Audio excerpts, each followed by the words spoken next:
Hi there, I'm Christopher Dunnigan. This is HandmadeInVermont.com. Today we're looking at the Hubbardton Forge Luma 9 Light Large Crystal Round Pendant. This is the 131101. There's also a singular version of this too. It's a 16 series. You'll see that under kitchen pendants. Check that out too. So this is an amazing piece. This is all hand-cut optical crystal and fire polished. And you know, it's hard to convey how beautiful this is. It's basically like a big hunk of sculpture. Very thick. You can see right through how thick this is. It's also pretty substantial. Pretty heavy.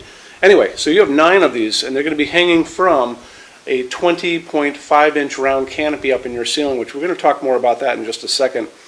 And these are going to be staggered, so you can kind of have these coming down. You're going to be able to determine where they are, and how you're going to be able to do that is the cables that are going to be going up from the socket setup inside of this are going to be going into the canopy. And where they go into the canopy is called a gripper. So you're feeding the cables into the canopy, into that gripper. If you do want to lower it, you just kind of push in with your thumbnail, it releases it, and you'll be able to lower them again. You actually don't put the crystals on until later on, after you set up most of the fixture on your ceiling. That canopy, like I said, 20.5 inches. It's going to have a transformer in it because this is a low voltage LED fixture. It's going to be about that thick. When we talk about finishes later on, one thing to note is the canopy can, that's going to be the round part that's touching the ceiling, is always going to be black. The faceplate that's pointing down, that's going to be part of the finish option in the pull-down menu where it says choose your finish. So little detail there. Those little grippers are always kind of a chrome, and they're very small, so you won't even really notice them. The cables that go up are kind of a gray steel color, so it all kind of works together.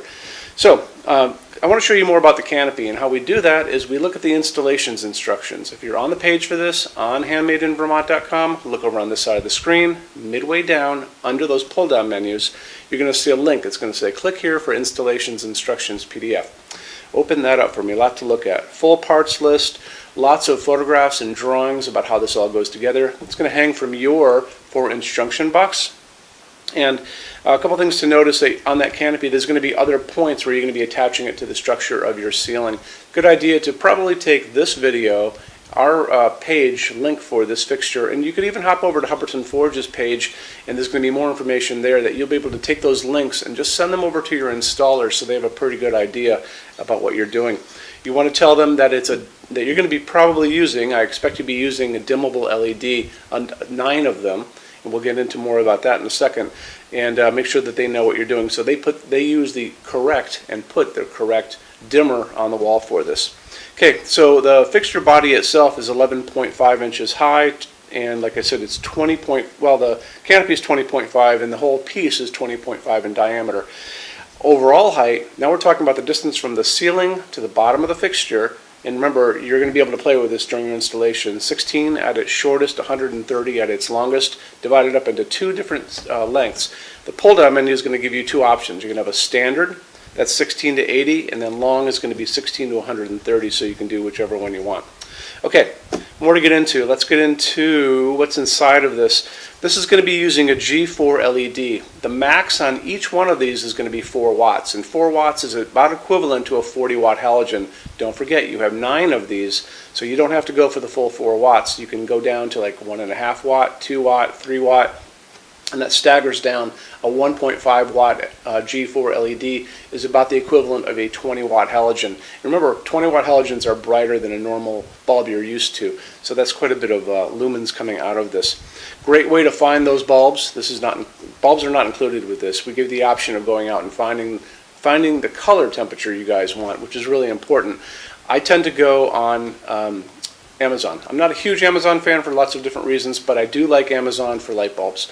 And you would just go in and put into their little search G4 LED, and you're going to notice a lot of different things. It's going to give you the option on a whole bunch of different aesthetically pleasing pictures to look at as far as the designs of them. It's going to also give you that option on 4 watt, 2 watt, 3 watt, 1.5 watt. And the most important thing, it's going to give you a color idea of what you can get. So you can have options on the color of the light coming out. This is 3000 Kelvin, which is, I consider a warm white, like an incandescent bulb. But if you want even a bit yellower than this, that's going to be 2700 Kelvin. And I have seen a lot of these light bulbs in 2700 Kelvin available online. I generally don't see that bluer light called daylight on these smaller bulbs for some reason. It just isn't really out there. So it doesn't matter which one you pick. On this one, I would probably even go down to that 2700 Kelvin. I think that'd be nice. It would almost like candlelight coming through this. It'd be that nice. Like I said before, dimmable. Very important that you tell your whoever you're installing this that you're going to be using dimmable LEDs.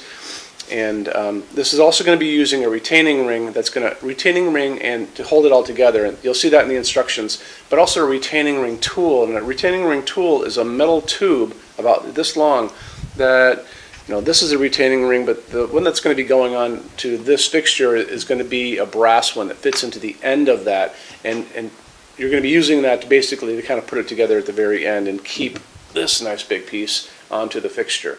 Let's get into finishes now. If you're on the HandmadeInVermont.com website, look over on this side of the screen. Midway down, you're going to see a tab. It's going to say Finishes Help Guide. Click on that for me. There's going to be a video on there of me talking to you guys about the differences in Hubbardton forged finishes and how they can look on different types of forging. I'm going to be talking about a chart a little farther down on the page. You'll see it next to me here. It's going to kind of go over the differences between heavy forging and non-heavy forging, and it'll be talked about in that video. So it's really important that you kind of watch the video, use the chart. You can click on that chart on different things. So you can click on dark smoke and a big page will pop up and show you lots of different things in dark smoke. Click on burnished steel or natural iron, it'll do the same thing. But it's really important that you understand how Hubbardton Forge's finishes are kind of divided into translucent and opaque and how they can look on different fixtures. Our showroom in Vermont has we're up to 400 Hubbardton Forge fixtures spread across 2 floors. We have a What's on Display page. It's way up there in those red tabs again, so click on that and you can see what we have to show you. That changes all the time because we're always adding things as they come out. Showroom's open every day except Sunday from 11 to 6. We have an amazing clearance center here too. Clearance center stuff is 75% off MSRP. It's returns, discontinued things, and showroom samples. If you were coming to visit us, bring a good-sized vehicle, something like a big SUV or maybe a small truck or something like that, because you might find something in the clearance center that you want to take home, and it's a lot of fun to go through. 75% off MSRP is an amazing bargain, so you should really take advantage of it if you can. Like I said, we're open every day except Sunday from 11 to 6. I'm here every day except Sunday from 10 a.m. to 6 p.m. Eastern Time. You can call us at 802-446-2400 during business hours. You can email us 24 hours a day, 7 days a week, all the time. We love to answer emails. When you buy your Hubbardton Forge fixtures from HandmadeInVermont.com, shipping is free to every state except Alaska and Hawaii.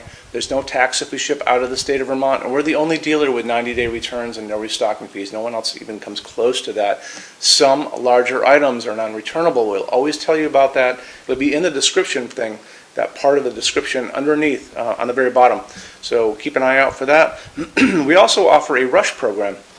Hubbardton Forge generally takes about 3 to 4 weeks to get product out. They don't stock anything. That's how you're going to get all your finishes, your adjustable ranges to play with, all those things. We can cut that time in half, and it's super inexpensive. If you want to know more, drop a quick email, and I can walk you through the whole thing, okay? So if you guys have any other questions, let me know. Love to see you in our showroom sometime, and have a great day. Take care. Bye-bye.